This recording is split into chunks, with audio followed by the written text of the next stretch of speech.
तो हम लोग पेपर डिस्कस कर रहे थे, तो उसमें 2014 जो एडवांस्ड का पेपर था उसमें पेपर 1 में रिलेटिव के ऊपर एक क्वेश्चन आया था, उसको हम डिस्कस कर रहे थे।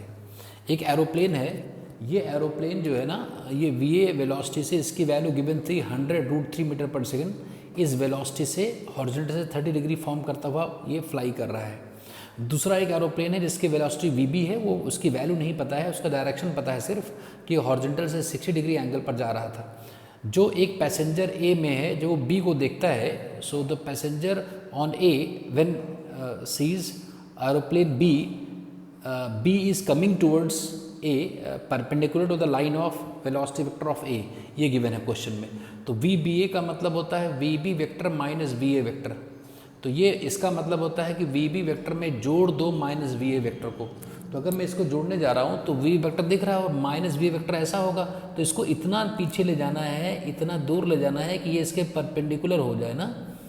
इसका जो वी बी ए वेक्टर है ना, ये वी बी ए वेक्टर इसके परपेंडिकुलर होना चाहिए ऐसा। तो हमें इस तरीके से इसको ड्रॉ करना है। ये क्या हुआ, माइनस वी ए वेक्टर और ये है वी बी वेक्टर, तो ये वेक्टर हमें मिल गया वी बी ए, है ना। तो ये उसकी तरफ आ रहा है। तो इस ट्रायंगल से वी बी ए की वैल्यू अगर ये 90 है ना, ये एंगल 90 हो गया और ये पूरा 60 हॉरिजॉन्टल से अगर हम देखें, ये जो एंगल है ये 30 है और ये वाला 60 है, तो ये 30 होगा, तो ये भी 30 हो जाएगा। तो ये 30 अगर एंगल कर दिया जाए तो इसमें अगर हम निकालें तो हम ये वैल्यू हाइपोटेन्यूज पता है ना, इसका मॉड है 100√3 मीटर पर सेकंड, इसका मॉड। तो हमें वी बी ए की वैल्यू पता चल जाएगी। कैसे? वी बी ए हम निकाल सकते हैं साइन से ना, साइन 30 अगर निकाला जाए तो साइन 30 कितना हो जाएगा, sine 30 is equal to we B A, है ना, बाई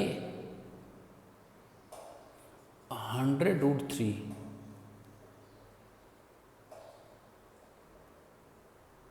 नहीं, साइन 30 नहीं होगा, साइन 30 नहीं, tan 30 होगा ना। तो tan 30 इसमें आ जाएगा, tan 30 हो जाएगा इसमें, क्योंकि ये हाइपोटेन्यूज है और ये बेस हुआ, ये परपेंडिकुलर, ये परपेंडिकुलर, ये बेस, ये हाइपोटेन्यूज है ना। तो tan 30 हो जाएगा V B A magnitude by 100√3। तो 1/√3 is equal to we B A by 100√3। तो यहाँ से वी बी ए की वैल्यू आ गई 100 मीटर पर सेकेंड। और ये भी क्वेश्चन में दिया गया है कि ये डिस्टेंस 500 है। जब उस एरोप्लेन को, जब पैसेंजर जो ए में है उसने बी को देखा, तो वो जो बी एरोप्लेन है वो उसकी वेलोसिटी के परपेंडिकुलर आ रहा था और उस स्टैंड पर ये 500 मीटर था। अब जिसके रेस्पेक्ट में बात करते हैं वो चीज़ रेस्ट में मान लेते हैं। तो मतलब ये समझ सकते हो कि ये रुका हुआ है और जो बी है वो इसकी तरफ 100 मीटर पर सेकंड से आ रहा है। तो कितने टाइम में पहुंच जाएगा, 500 मीटर आना है और 100 की स्पीड से आना है, तो 5 सेकंड में आ जाएगा। तो ये पेपर 1 का एक क्वेश्चन था, बहुत आसान क्वेश्चन था वेक्टर्स का, तो उसको आपने कर लिया। दूसरा क्वेश्चन क्या था देखो,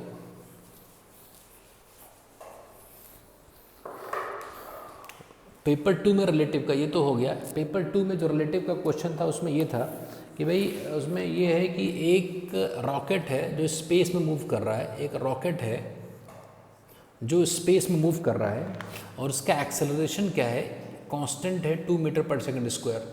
अब इसमें ग्रेविटेशनल फील्ड वगैरह तो होगी, स्पेस में है ना, स्पेस में तो ये फ्री है। अब इस रॉकेट के अंदर एक बॉल एक एंड से दूसरे एंड की तरफ इसको फेंका जाता है और दूसरा इधर की तरफ फेंका जाता है।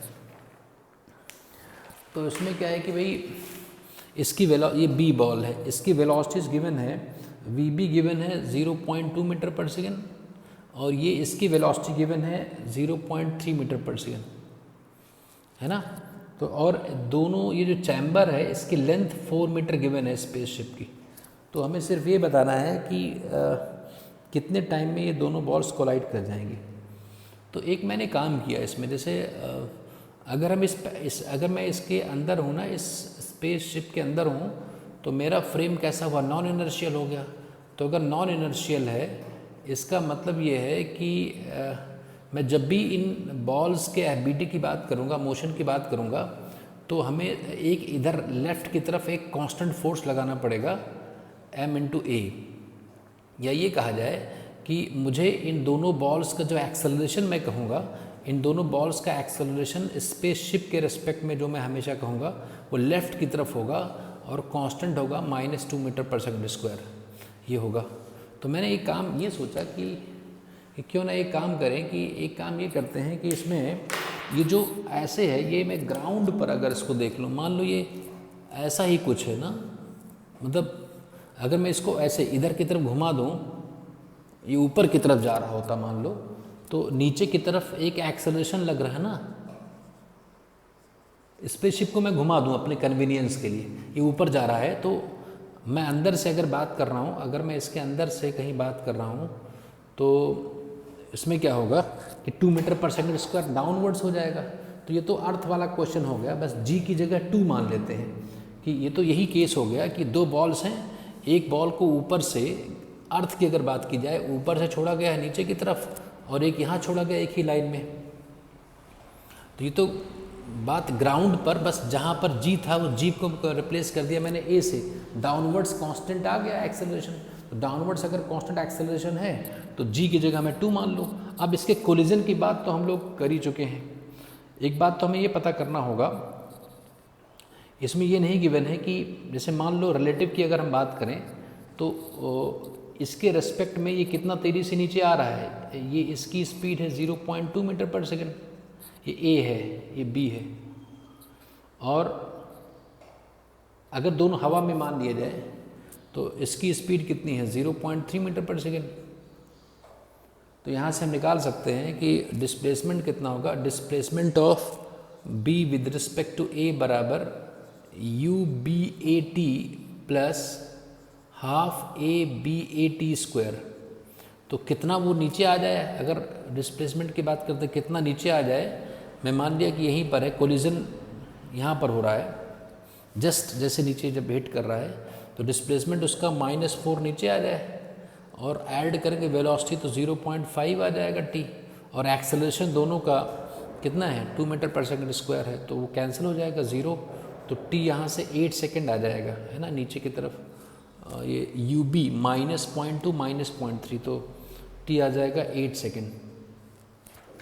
हमें ये देखना है कि मिड एयर कोलिजन तो है नहीं ये, तो मिड एयर कोलिजन ये भी चेक करना है कि ऐसा तो नहीं कि ऊपर गया हो और नीचे आकर के यही इनलास्टिक कोलिजन का टाइप नहीं दिया है। तो ऐसा भी तो हो सकता है कि ये यहाँ पर चिपक गया हो, तब तो सिर्फ इसको गिरने में जो टाइम लगेगा वही निकालना है।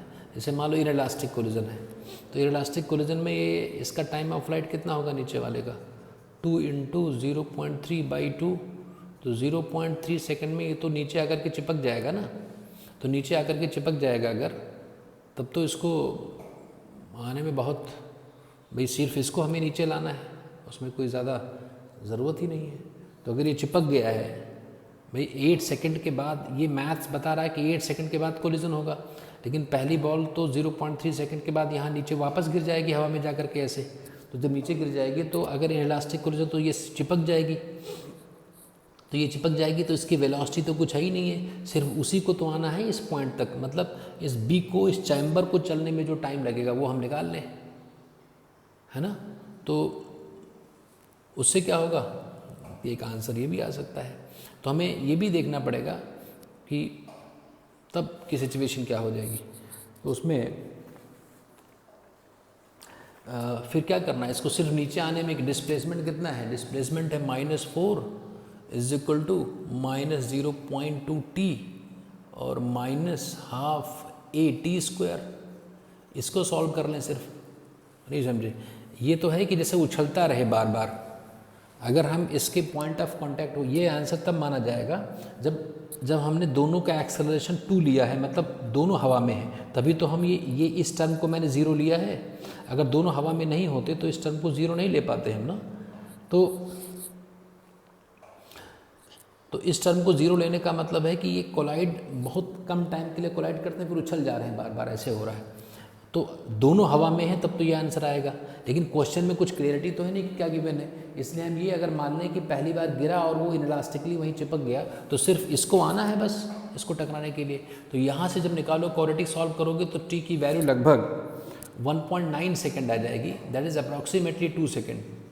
तो उस साल IIT ने अपनी गलती को सुधारते हुए इसके 2 आंसर्स मार्क कर दिए थे, हालांकि ऐसा होना नहीं चाहिए था क्योंकि इसमें कोलिजन का टाइप नहीं दिया था, इसलिए 2 सेकेंड भी आंसर हो सकता है और 8 सेकेंड भी हो सकता है। ये क्वाड्रेटिक है, इसको सॉल्व करोगे तो 2 सेकेंड आ जाएगा लगभग, 1.9 सेकेंड आएगा लगभग।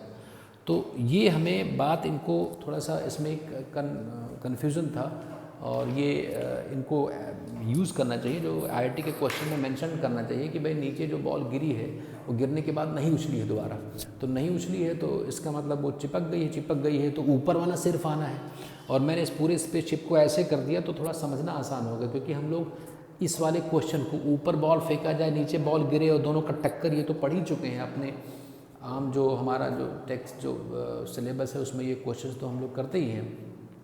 बस जी की जगह 2 डाउनवर्ड्स कर दिया है, कांस्टेंट हो गया है, तो इस तरह बहुत आसान है, ये दोनों केसेस आप देख सकते हो। तो अभी तक 2014 तक के हम इन टॉपिक से क्वेश्चंस को डिस्कस कर लिया है, आगे हम लोग फिर डिस्कस करेंगे। Thank you.